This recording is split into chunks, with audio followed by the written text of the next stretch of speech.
Okay, sir പറഞ്ഞതനുസരിച്ച് മനസ്സിലാകുന്നത് ഈ നമ്മുടെ വൈദ്യുതി വിതരണ ശൃംഖലയുടെ മുകൾ തട്ടില്, അതായത് ട്രാൻസ്മിഷൻ ലെവല്, ആ ലെവലിലും ഡിസ്ട്രിബ്യൂഷന്റെ മുകൾ ഭാഗത്തും ഏകദേശം ഓട്ടോമാറ്റിക് അറേഞ്ച്മെന്റ്, സ്കാഡ അറേഞ്ച്മെന്റ് ഒക്കെ ഓൾറെഡി ഉണ്ടായിരുന്നു എന്നുള്ളതാണ്.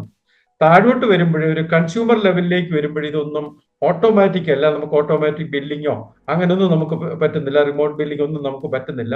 അപ്പൊ ഇതെല്ലാം കൂടി ഇനി ഈ പറഞ്ഞ പോലെ ഒരു ഓട്ടോമാറ്റിക് സിസ്റ്റത്തിലേക്ക് കൊണ്ടുവരുന്നതാണ് ഈ സ്മാർട്ട് മീറ്റർ അല്ലെങ്കിൽ അതിനെ തുടർന്നുള്ള AMI സിസ്റ്റം എന്നാണ് മനസ്സിലാകുന്നത്. സാറ് ഇത് കേരളത്തില് എത്രമാത്രം എഫക്റ്റീവായി, കേരളത്തില് ഈ പറഞ്ഞ പോലെ സാറ് ചെറിയൊരു ഇൻട്രഡക്ഷൻ പറഞ്ഞുവെങ്കിലും കേരളത്തിലെ ഈ സ്മാർട്ട് മീറ്റർ ഇംപ്ലിമെന്റേഷൻ നടക്കുന്നുണ്ടോ, എന്തെങ്കിലും തടസ്സങ്ങളുണ്ടോ, അതിനെപ്പറ്റി ഒരു 2 വാക്കും കൂടെ പറഞ്ഞിട്ടുള്ളൂ സാർ. ഇന്റർസ്റ്റേറ്റ് ട്രാൻസ്മിഷൻ സിസ്റ്റവും ഇന്റർസ്റ്റേറ്റ് പവർ ട്രാൻസ്മിഷനും ഇതെല്ലാം ഗവൺമെന്റ് ഓഫ് ഇന്ത്യയുടെ കീഴിലാണ്. അത് മോണിറ്റർ ചെയ്യുന്നത് central electricity regulatory commission. 2003 electricity act വന്ന ശേഷം നമുക്ക് റീജിയണൽ ലോഡ് ഡെസ്പാച്ച് സെന്ററും നാഷണൽ ലോഡ് ഡെസ്പാച്ച് സെന്ററും, റീജിയണൽ ലോഡ് ഡെസ്പാച്ച് സെന്റർ പണ്ടേ ഉണ്ട്, SRLDC എന്ന് പറഞ്ഞിട്ട് southern regional load dispatch centre പണ്ടേ ഉണ്ട്. പക്ഷേ നാഷണൽ ലോഡ് ഡെസ്പാച്ച് സെന്റർ 2003 ശേഷമാണ്. അപ്പൊ നമുക്കൊരു നാഷണൽ ഗ്രിഡിലേക്ക് വന്നപ്പോൾ ഈ പറയുന്ന ഇലക്ട്രിസിറ്റി ആക്ട് വന്ന ശേഷം നമ്മൾക്ക് regional power flow 400 kV system, interstate 400 kV സിസ്റ്റവും ഇന്റർ റീജിയണൽ 765 kV സിസ്റ്റവും ഒക്കെ വരുമ്പോൾ നമ്മൾക്ക് മനസ്സിലാക്കണം അതെല്ലാം ഒരു നമുക്കിത് ഡിജിറ്റലൈസേഷൻ എന്ന് പറഞ്ഞാൽ വിസിബിലിറ്റി എന്നാണ് പറയുന്നത്. ഇലക്ട്രിക്കൽ വിസിബിലിറ്റി നമ്മളത് കണ്ടുകൊണ്ട് ഒരു ലൈനിലെ ലോഡ്, അതായത് reactive power, active power, ampere, അതുപോലെ തന്നെ ഓരോ ബ്രേക്കറിന്റെ പൊസിഷൻ, ഇതുപോലുള്ള കാര്യങ്ങളെല്ലാം തന്നെ ഒരു 220 kV അല്ലെങ്കിൽ നമ്മൾ ഗ്രിഡ് സ്റ്റേഷൻ എന്ന് പറയുന്ന പ്രധാന സ്റ്റേഷനുകളിലെ എല്ലാം സ്കാഡ വഴി എടുത്ത് നമ്മൾ കൺട്രോൾ സെന്റർ ആയ SLDCയിലേക്കോ അല്ലെങ്കിൽ സബ് കൺട്രോൾ സെന്ററിലേക്കോ കൊണ്ടുപോകുന്നത്. സബ് LD എന്ന് പറയും. ചില നമ്മൾ വലിയ സ്റ്റേറ്റുകളാണെങ്കിൽ അവിടെ സബ് LD ഉണ്ട്, ചെറിയ സ്റ്റേറ്റുകളാണെങ്കിൽ SLD. കേരള ആണെങ്കിൽ ചെറിയ സ്റ്റേറ്റ് ആയവിടെ SLDC മാത്രമേ. അപ്പൊ അങ്ങനെയുള്ള സെന്ററുകൾ കൊണ്ടുവന്നിട്ട് എന്നിട്ട് വീണ്ടും ഇന്റഗ്രേറ്റ് ചെയ്ത് അതിൽ നിന്ന് നമ്മൾ അബ്സ്ട്രാക്ട് എടുത്ത് അടുത്ത നമുക്ക് SLDC കൊണ്ടുവരുന്നു. SLDCക്ക് പിന്നെ അവിടുന്ന് പിന്നെ നേരെ SRLDCയിലേക്ക് പോകുന്നു. SRLDC പിന്നെ അത് NLDCയിലേക്ക് പോകുന്നു. ഇങ്ങനെയാണ് നമ്മുടെ ഒരു സിസ്റ്റം, നാഷണൽ കൺട്രോൾ അങ്ങനെ നടക്കുന്നത്. അത് ഓൾറെഡി ഉണ്ട്. അതുകൊണ്ടാണ് നമുക്ക് എപ്പോഴും ഇലക്ട്രിസിറ്റി, നമുക്ക് 70% അത് ഇലക്ട്രിസിറ്റി ഇപ്പോഴും മറ്റു സ്റ്റേറ്റിൽ നിന്ന് ഇവിടുന്ന് ഈസി ആയിട്ട് കൊണ്ടുവരാൻ പറ്റുന്നത്. അതുകൊണ്ടാണ് നമുക്കൊരു വിസിബിലിറ്റി ഉണ്ട്. അത് റിയൽ ടൈമിൽ 24/7 അറിഞ്ഞുകൊണ്ടിരിക്കാം. ആ വിസിബിലിറ്റിയുടെ താഴേക്ക് വന്നു കഴിഞ്ഞാൽ ആണ് ശരിക്കും പറഞ്ഞാൽ നമുക്ക് ട്രാൻസ്മിഷൻ ഗ്രിഡ് കൺട്രോൾ വേണം, ട്രാൻസ്മിഷൻ കൺട്രോൾ സെന്റർ. അത് പല സ്റ്റേറ്റിലും അതുണ്ട്. ട്രാൻസ്മിഷൻ നമുക്കറിയാം. PGCയിൽ നോക്കിക്കഴിഞ്ഞാൽ ഇന്ത്യയിൽ മൊത്തം ഏകദേശം 33 കൺട്രോൾ സെന്റർ വഴിയാണ് അവരെ എല്ലാം കൺട്രോൾ ചെയ്യുന്നത്. അവർക്ക് അവിടെ അൺമാൻഡ് ആണ് അവിടെ സബ്സ്റ്റേഷനുകൾ മുഴുവൻ. PGCയിൽ കീഴിലുള്ള 400 kV ലെവൽ ലൈനുകളും 400 kV സബ്സ്റ്റേഷനുകളും എല്ലാം തന്നെ 400 kV മുഴുവൻ സ്റ്റേഷനുകളും അത് അൺമാൻഡ് ആണ്. അതൊരു 33 കൺട്രോൾ സെന്ററിൽ കൂടി അവർ ഇന്ത്യ മുഴുവൻ മാനേജ് ചെയ്യും. പക്ഷേ ഇത് പല സ്റ്റേറ്റുകളിൽ ഇങ്ങനെ സബ്സ്റ്റേഷൻ കൺട്രോൾ സെന്റർ ഉണ്ട്. ഈ സബ്സ്റ്റേഷൻ കൺട്രോൾ സെന്ററിൽ എല്ലാം കൂടി ശേഖരിച്ചിട്ട് പിന്നെ SLDCയിലേക്ക് കൊടുക്കുകയാണ്. അപ്പൊ അവർക്ക് SLDC ഉള്ളവർക്കും ഒരു മാക്സിമം കൺട്രോൾ ഈസി ആയിട്ട് ചെയ്യാൻ പറ്റും. അതിന് താഴത്തെ കൺട്രോളെല്ലാം ഇവർ ചെയ്യും. ഇതേ രീതിയിൽ തന്നെയാണ് എല്ലാ സ്റ്റേറ്റുകളും നടക്കുന്നത്. അവരൊരു സബ് LD ഉണ്ടാവും, അല്ലെങ്കിൽ ട്രാൻസ്മിഷൻ കൺട്രോൾ സെന്റർ ഉണ്ടാവും, എന്നിട്ട് ആ ട്രാൻസ്മിഷൻ കൺട്രോൾ, അത് ഈ രീതിയിലുള്ള നമ്മൾ വിസിബിലിറ്റി എന്ന് പറയാം, ആ വിസിബിലിറ്റി അവിടെ ഉണ്ട്. അപ്പൊ അതുകൊണ്ട് വളരെ ഈസി ആയിട്ട് കൺട്രോൾ ചെയ്യാം, കൂടുതൽ ഒപ്റ്റിമൽ ആയിട്ട് നമ്മുടെ ഇലക്ട്രിസിറ്റിയെ, ഇന്റർസ്റ്റേറ്റ് ഇലക്ട്രിസിറ്റിയെ മാനേജ് ചെയ്യാൻ പറ്റുന്നു. പക്ഷെ നമ്മൾ സ്റ്റേറ്റ് ലെവലിലേക്ക് വരുമ്പോൾ, കേരളത്തിന്റെ ലെവലിലേക്ക് വരുമ്പോൾ നമുക്കൊരു സബ്സ്റ്റേഷൻ കൺട്രോൾ പോലും ഇല്ല. കേരളത്തിന്റെ ലെവലിൽ നമുക്ക് സബ്സ്റ്റേഷൻ കൺട്രോൾ ഇല്ല എന്നുള്ളതാണ് പ്രശ്നം.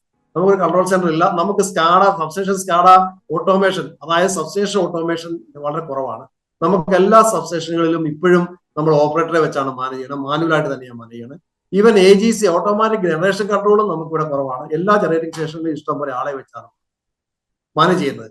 ആ ഒരു ലെവലിൽ നിന്ന് വീണ്ടും താഴേക്ക് വരുന്നതാണ് ഡിസ്ട്രിബ്യൂഷൻ കൺട്രോൾ എന്ന് പറയുന്നത്. അതാണ് സ്മാർട്ട് മീറ്റർ എന്ന് പറയുന്നത്. Smart metre AMI system, AMI എന്നാ ഞാൻ പറയുള്ളൂ. സ്മാർട്ട് മീറ്റർ പറഞ്ഞിട്ട് കാര്യമില്ല. ഇൻഡിവിജ്വൽ സ്മാർട്ട് മീറ്റർ തന്നെ ഇവിടെ ഒരു നിലനിൽപ്പില്ല. ആ സ്മാർട്ട് മീറ്റർ അഡ്വാൻസ്ഡ് മീറ്ററിംഗ് ഇൻഫ്രാസ്ട്രക്ചറിന്റെ ഒരു ഭാഗം മാത്രമാണ്. അതിൽ നിന്ന് ഡേറ്റ കളക്ട് ചെയ്യാനും അവിടെ നിയന്ത്രിക്കാനും പറ്റുന്ന ഒരു റിമോട്ട് ഏജന്റ് എന്ന് വേണമെങ്കിൽ പറയാം. അങ്ങനെയുള്ള ഒരു സാധനം മാത്രമാണ് ഇപ്പോഴത്തെ സ്മാർട്ട് മീറ്റർ. പഴയ പോലെയുള്ള സെൽഫായിട്ടുള്ള ഒരു ഓപ്പറേഷൻ അല്ല. അതുകൊണ്ട് ഒത്തിരി ലാഭമുണ്ട്. കാരണം വെച്ചാൽ ഓരോ മീറ്ററിലും അതിനകത്ത് മെമ്മറി കൂടുതൽ വേണ്ട, മുഴുവൻ ഡേറ്റയും നമുക്ക് സെർവറിൽ കൊണ്ട് ശേഖരിച്ചാൽ മതി. നമുക്ക് ആവശ്യമുള്ള ഓപ്പറേഷൻസ് മുഴുവൻ കൺട്രോൾ സെന്ററിൽ നിന്ന് ചെയ്യാം. മുമ്പെന്ന് പറഞ്ഞാൽ ഇതൊക്കെ ഒരു മീറ്റർ തന്നെ ചെയ്തുകൊണ്ടിരുന്ന കാര്യം. ഇതൊന്നും വേണ്ട ഇതിപ്പം. അപ്പൊ അതിന് വേണ്ടിയിട്ട് കൃത്യമായിട്ടുള്ള ഇത് വരും. ആ രീതിയിലാണ് അതവിടെ നടക്കുന്നത്. അതിപ്പോ ഇംപ്ലിമെന്റ് ചെയ്യുന്ന ലെവലിലേക്ക് കൂടുതൽ വരുമ്പോൾ അതനുസരിച്ച് എവിഡൻസ് കൂടും, സംശയമില്ലാത്ത കാര്യമാണ്. നമ്മുടെ വിസിബിലിറ്റി വരും, കൂടുതൽ ഇലക്ട്രിസിറ്റിയെ കുറിച്ച് കൃത്യമായിട്ട് സമയബന്ധിതമായിട്ട് അറിയാൻ പറ്റും. അപ്പൊ അതനുസരിച്ച് വിസിബിലിറ്റി കൂടും, കൺട്രോൾ വരും. അപ്പൊ അതനുസരിച്ച് ഒപ്റ്റിമൈസേഷൻ കിട്ടും. അതന്നെയാണ് നമ്മൾ നമുക്ക് ഇൻട്രസ്റ്റ് റേറ്റ് അറിയാം. നമുക്കൊരു 10-15-20 കൊല്ലം മുമ്പ് നമുക്കറിയാം, പണ്ട് കൽക്കട്ടയിൽ നിന്ന് ഇങ്ങോട്ട് ഒരു ഇലക്ട്രിസിറ്റി കൊണ്ടുവരാനായിട്ട് പെട്ട പാട് നമുക്കറിയില്ല. കൊണ്ടുവരാൻ ഓരോ ഇൻബിറ്റിങ്ങിനുള്ള ഓരോ സ്റ്റേറ്റിൽ നിന്ന് എന്തെല്ലാം പ്രശ്നങ്ങളാണ് ഉണ്ടാകുന്നത്. അവസാനം ഇവിടെ വരുന്നത് കിട്ടത്തില്ല. പക്ഷെ അതെല്ലാം മാറി. ഇപ്പൊ എന്ത് ഈസിയാണ്. നമുക്കൊരു ഇന്ന് വൈകുന്നേരം നമുക്ക് റിയൽ ടൈമിൽ നമ്മളെ റിയൽ മാർക്കറ്റിൽ പോയിട്ട് നമുക്ക് ആവശ്യമുള്ള ഇലക്ട്രിസിറ്റി വാങ്ങിച്ച് അന്നേരം കൊണ്ടുവരുവാണ് കുറവുള്ള ഇലക്ട്രിസിറ്റി. അതാണ് ഇപ്പൊ നടക്കുന്നത്. എന്ന് പറഞ്ഞ പോലെ ഒരു ചേഞ്ച് ഓഫ് ഓപ്പറേഷനാണ് ഇവിടെ ഡിസ്ട്രിബ്യൂഷൻ പോസിബിൾ ആകുന്നത്, നമ്മൾ ഈ പറയുന്ന ഡിജിറ്റലൈസേഷൻ കൊണ്ട്.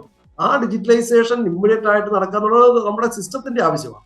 അപ്പൊ അത് കേരളത്തിൽ ഇപ്പം നടക്കാനായിട്ടുള്ള കാരണം എന്താ വെച്ചാൽ നമുക്കറിയാം, ഇത് നടത്താനായിട്ട് ഗവൺമെന്റ് ഓഫ് ഇന്ത്യ തീരുമാനിച്ചപ്പോൾ AMI സിസ്റ്റം RDSSന്റെ പാർട്ടായിട്ട് തീരുമാനിച്ചപ്പോൾ ഗവൺമെന്റ് തീരുമാനിക്കുമ്പോൾ എന്താണ് അതിന്റെ ആവശ്യകത അനുസരിച്ച് അവരൊരു സിസ്റ്റം ടോട്ടക്സ് എന്നുള്ള രീതിയിൽ ഇത് നടപ്പാക്കാനാണ് അവർ പറഞ്ഞത്. ടോട്ടക്സ് പറഞ്ഞാൽ ടോട്ടൽ എക്സ്പെൻഡിച്ചർ എന്ന് പറഞ്ഞാൽ ക്യാപെക്സ് പ്ലസ് ഓപെക്സ് എന്ന് പറഞ്ഞാൽ അറിയാലോ. ക്യാപെക്സ് ആണ് സാധാരണ ഒരു ഇൻസ്റ്റലേഷൻ നടത്തുമ്പോൾ ക്യാപിറ്റൽ ഇൻവെസ്റ്റ് ചെയ്ത ശേഷം അവർ സാധനം ഉണ്ടാക്കിയിട്ട് കൈമാറിയിട്ട് പോവാണ് നമ്മുടെ ഓണർക്ക്. ഇലക്ട്രിസിറ്റി ബോർഡ് ഒരു ജനറേറ്റിംഗ് സ്റ്റേഷൻ ഉണ്ടാക്കി കഴിഞ്ഞാൽ അത് ഉണ്ടാക്കി കഴിഞ്ഞിട്ട് ഇലക്ട്രിസിറ്റി ബോർഡ് കൈമാറുന്നു. പക്ഷെ ടോട്ടക്സ് അങ്ങനെയല്ല. അത് കൈമാറുന്നതിന് പകരം അടുത്ത ഒരു 10 വർഷത്തേക്കും കൂടെ അത് അവർ ഓപ്പറേറ്റ് ചെയ്ത്, അതാണ് ഓപ്പക്സ്, ഓപ്പറേറ്റ് ചെയ്ത് കാണിച്ച് തന്ന് അത് എങ്ങനെ എടുത്ത് കാണിച്ച് നമ്മൾക്ക് തന്നിട്ടാണ് ഈ ഓപ്പക്സിലേക്ക് പോകുന്നത്. ഇത് ഈ രീതിയിൽ നടപ്പായിട്ടാണ് ഗവൺമെന്റ് ഓഫ് ഇന്ത്യ പറഞ്ഞിരിക്കുന്നത്. കേരളത്തിൽ അത് ഇംപ്ലിമെന്റ് ചെയ്യാനായിട്ട് നമ്മൾ ടോട്ടക്സിൽ 1,34,00,000 കൺസ്യൂമറുടെ രീതിയിൽ നടത്താനായിട്ട് സാങ്ഷൻ വാങ്ങിച്ചു. ഗവൺമെന്റ് ഓഫ് ഇന്ത്യയുടെ കീഴിലുള്ള മോണിറ്ററിംഗ് കമ്മിറ്റി നമുക്ക് സാങ്ഷൻ തന്നു. അതനുസരിച്ച് നമ്മൾ മുന്നോട്ട് പോയപ്പോൾ മറ്റ് ചില പ്രശ്നങ്ങൾ കൊണ്ടോ എംപ്ലോയീസിന്റെയോ അല്ലെങ്കിൽ യൂണിയൻകാരുടെ എതിർപ്പ് കൊണ്ടോ പല കാരണങ്ങൾ കൊണ്ടോ രാഷ്ട്രീയപരമായിട്ടോ അല്ലാത്ത പല കാരണങ്ങൾ കൊണ്ടോ അത് അവിടെ നിർത്തി. അതിനുശേഷം അവിടെ സ്റ്റോപ്പാക്കി. അത് ടെൻഡർ ചെയ്തിരുന്നു. ആദ്യത്തെ ഘട്ടത്തിലെ ഫേസ് 1 37 ലക്ഷം മീറ്ററുകൾ, സ്മാർട്ട് മീറ്ററുകൾ വെക്കാനായിട്ട് നമ്മൾ ടെൻഡർ ചെയ്തിരുന്നു. അതവിടെ ക്യാൻസൽ ചെയ്തു. അതിനുശേഷം നമ്മൾ ക്യാപെക്സിൽ നടത്താനായിട്ട് തീരുമാനിക്കുന്നു. ക്യാപെക്സ് ഇപ്പോൾ ടെൻഡർ ചെയ്തിരിക്കുന്നു. വെറും 3 ലക്ഷം മാത്രമാണ് ടെൻഡർ ചെയ്തിരിക്കുന്നത്. അത് ഇപ്പോഴും 30-ാം തീയതി വരെ അതിന്റെ ടെൻഡർ കൊടുക്കാനായിട്ട് സമയം ഉണ്ടാകുന്നു. ഇപ്പോഴത്തെ തൽസ്ഥിതി അത് ഓപ്പൺ ആക്കുമെന്ന് അറിയാം. ഇതാണ് ഇപ്പം കേരളത്തെ സംബന്ധിച്ച നമ്മളുടെ സ്ഥിതി അറിയിക്കുന്നത്. നമ്മുടെ ആദ്യത്തെ വീഡിയോയുടെ ഒരു പ്രതികരണം ഉണ്ടായിരുന്നു സാറേ, ഞാനൊന്ന് വായിക്കാം. I think a smart meter is prepaid. If so, there is no need for cash deposit. What will happen to the existing deposit? This has to be adjusted as initial prepaid amount when smart meter system is introduced. പൊതുവെ എല്ലാവർക്കും വരുന്ന ഒരു സംശയമാണ് സാറേ, ഈ smart metre system വന്നു കഴിഞ്ഞാൽ അതിന്റെ റെന്റും കാര്യങ്ങളും ഒക്കെ എങ്ങനെയാണെന്ന് സംശയമുണ്ട്. ഇദ്ദേഹം ചോദിക്കുന്നത് പ്രീപെയ്ഡ് മീറ്റർ ആണല്ലോ സ്മാർട്ട് മീറ്റർ എന്ന് പറയുന്നത്, അതുകൊണ്ട് നമ്മൾ അടച്ച് കഴിഞ്ഞിരിക്കുന്ന ആ ഡിപ്പോസിറ്റ് എന്ത് ചെയ്യും? ആ സംഗതിയെ പറ്റി സാർ ഒരു അഭിപ്രായം പറയുമോ? അത് ശരിയാണ്, അദ്ദേഹം പറഞ്ഞത് ശരിയാണ്. പ്രീപെയ്ഡ് മീറ്റർ ആയിരിക്കുന്നത് കൊണ്ട് നമുക്ക് അതിനകത്ത് ക്യാഷ് ഡെപ്പോസിറ്റ്, അതായത് വൈദ്യുതി ചാർജ് സംബന്ധിച്ച ക്യാഷ് ഡെപ്പോസിറ്റ് ആവശ്യമില്ല. അത് പറഞ്ഞത് ശരി തന്നെയാണ്. അങ്ങനെ തന്നെയാണ് ഇലക്ട്രിസിറ്റി ആക്ടും പറയുന്നുണ്ട്. മറ്റുള്ള നിയമങ്ങളെല്ലാം അങ്ങനെ തന്നെയാണ്. കാരണം എന്താണെന്ന് വെച്ച് കഴിഞ്ഞാൽ പ്രീപെയ്ഡ് മീറ്റർ നമുക്ക് അഡ്വാൻസ് പേ